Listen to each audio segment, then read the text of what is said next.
Safety মানে ইয়াতে বুজায় যে গাড়ী এখন চলাবলৈ হ'লে হেলমেটৰ প্ৰয়োজন আৰু গাড়ী লাহে লাহে যিমান লাহে লাহে চলাব দুৰ্ঘটনাৰ পৰা বিৰত হ'ব।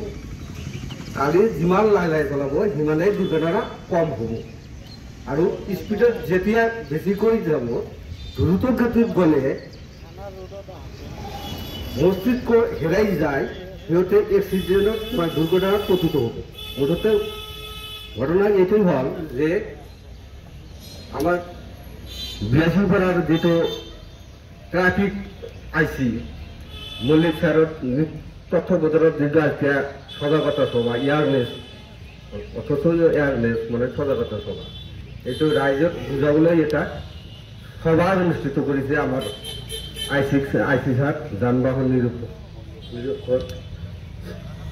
ঘটনা হ'ল এইটো কি আমাৰ বক্তব্য শেষ কৰিছে। ধন্যবাদ জনাইছোঁ।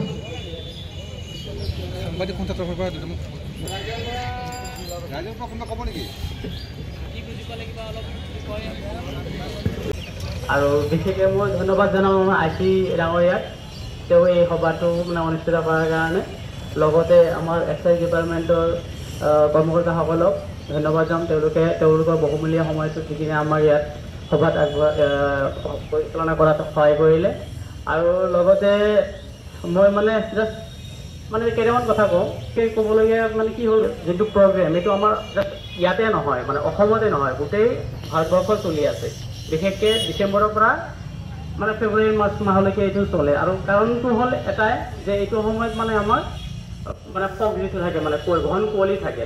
আৰু এটা মানে তাৰ মাজত ই আছে যে আমাৰ নতুন বছৰত আমি পিকনিক খাওঁ, পিকনিক খাবলৈ যাওঁ, গাড়ী লৈ যাওঁ, আমি একদম গান বাজনা একদম পূৰা মিউজিক লগাই কিনে আমি পিকনিক খাবলৈ যাওঁ। আৰু সেইবিলাকৰ কাৰণে বেছিভাগ ক্ষেত্ৰত মানে এক্সিডেণ্টৰ ঘৰৰ ল'ৰা ছোৱালী মানে এক্সিডেণ্ট হৈ কিনে মৃত্যুবৰণ হৈছে। আপোনালোকে চবেই অৱগত এইবিলাক ক্ষেত্ৰত। কিন্তু তাৰ মাজতো আমি মানে বিশেষকৈ ৰোড ছেফটি ৰিলেটেড যিখিনি কথা ক'বলগীয়া হয় যে আমি কি সাৱধানতা ল'ব পাৰোঁ মানে এক্সিডেণ্টটো নহ'বলৈ। মানে তাৰ ক্ষেত্ৰত ধৰক আপোনাৰ সবচে ফাৰ্ষ্ট মই যদি কওঁ অভাৰ স্পীডৰ কাৰণে এক্সিডেণ্টটো বেছিকৈ হয়। মানে আমি কেতিয়াবা কি হয় অভাৰটেক কৰিব লওঁ, অভাৰ স্পীড আমাৰতো থাকেই, মানে কেতিয়াবা মই আগফালৰ পৰা গাড়ী এখন আহি আছে, আমি মানে সেই গাড়ীৰ স্পীডটো মানে আন্দাজ কৰিব নোৱাৰোঁ যে কিমান স্পীডত আছে, মই একচুৱেলি অভাৰটেক কৰিব পাৰিম নে নাই। অভাৰ স্পীড মানে গম নোপোৱাৰ কাৰণে মই কেতিয়াবা কি হয় ভয় লাগি যায়।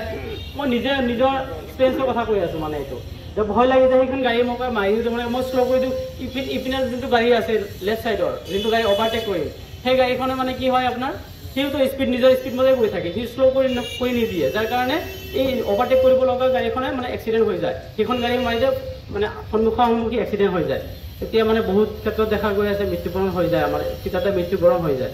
তো সেইটো ক্ষেত্ৰত মই সদায় ক'ম যে আপোনালোকে অভাৰটেকিং যোনটো সেইটো চাই চিতি কৰিব। সন্মুখৰ পৰা গাড়ী আহিছে অলপ দেৰিকৈ কৰোঁ, মই 2 মিনিট 1 মিনিট লাগিব বা 5 ছেকেণ্ডো নালাগে। সেইটো জাষ্ট কিছু এটা মুহূৰ্তৰ কাৰণে আপুনি যদি ৰখি দিয়ে একো ক্ষতি নহয় আপোনাৰ।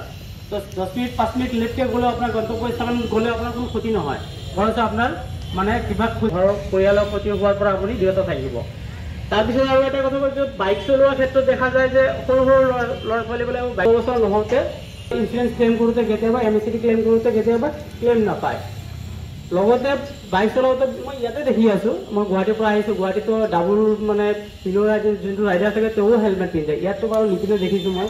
প্লাছ যিজন বাইক ৰাইডাৰ হয় তেওঁ ইয়াত দেখি আছোঁ মানে হেলমেট মেক্সিমাম নিপিন্ধে। অলপ আগতে ইয়াতে কোনোবা বহি আছে, তেওঁ সোমাই আহোঁতে এয়া চাওক আপোনালোকে পাবই নাই, মেক্সিমামে হেলমেট নিপিন্ধে। আৰু এই হেলমেটটো পিন্ধিলে আপোনাৰ নিজৰে ছেফটিৰ কাৰণে পিন্ধা যায়। আমি যে কৈ আছোঁ আমাৰ ছেফটিৰ কাৰণে নহয়, আমাৰ ডাঙৰীয়া আমাৰ মালিক ভাই যে সদায় যে ইয়াত টাউনত যে কৈ থাকে যে হেলমেট পিন্ধিব লাগে, হেলমেট পিন্ধিব লাগে। হেলমেট পিন্ধিলে ছেফটিটো কাৰ থাকিব? আপোনাৰ নিজৰে থাকিব, হয়নে নাই? গতিকে আপোনালোকে সদায় ডাবুল যদি ৰাইড কৰে তেতিয়াও আপুনি হেলমেট পিন্ধিব, ছিংগল হ'লে হেলমেট পিন্ধিব বুলি মই অনুৰোধ কৰিলোঁ আপোনালোকক।